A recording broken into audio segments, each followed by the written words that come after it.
ഓണം ഇങ്ങ് വന്നെത്തി. അപ്പോൾ ചിന്തിക്കും, ഓണത്തിന് ആയുർവേദത്തിൽ എന്താണ് കാര്യം?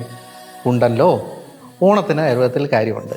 ഇപ്രാവശ്യം ഇവിടുത്തെ കൊച്ചു ജിയായ്ക്ക് ഒരു സ്കൂൾ പ്രോജക്റ്റ് ഉണ്ടായിരുന്നു. ഓണസദ്യക്ക് ഭക്ഷണം ഓരോന്നും വിളമ്പുന്നതിന് ഒരു പ്രത്യേക ക്രമമുണ്ട്.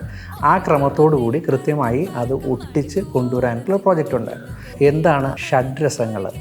മധുരാമ്ല ലവണ കടുതിക്ത കഷായം എന്ന് പറയുന്ന 6 രസങ്ങൾ അതിന് പ്രകാരമാണ് ഓർഡർ നിശ്ചയിച്ചിട്ടുള്ളത്.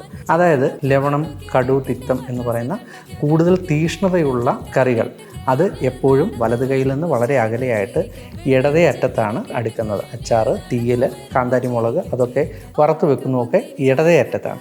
പക്ഷേ നമ്മൾ കൂടുതൽ കഴിക്കാൻ നമ്മുടെ വയറിന്, ആരോഗ്യത്തിന് ഏറ്റവും നല്ലതായ അവിയൽ, തോരൻ തുടങ്ങിയ കാര്യങ്ങൾ വലത് കൈക്ക് കൂടുതൽ ആക്സസിബിൾ ആയിട്ടുള്ള രീതിയിലാണ് ക്രമം നിശ്ചയിച്ചിട്ടുള്ളത്. അതുകൊണ്ട് ഇപ്രാവശ്യം നിങ്ങളുടെ ഓണസദ്യ വിളമ്പുമ്പോൾ ഷഡ്രസ പ്രാധാന്യത്തോടു കൂടി വിളമ്പാൻ നിങ്ങൾ ശ്രദ്ധിക്കുമല്ലോ.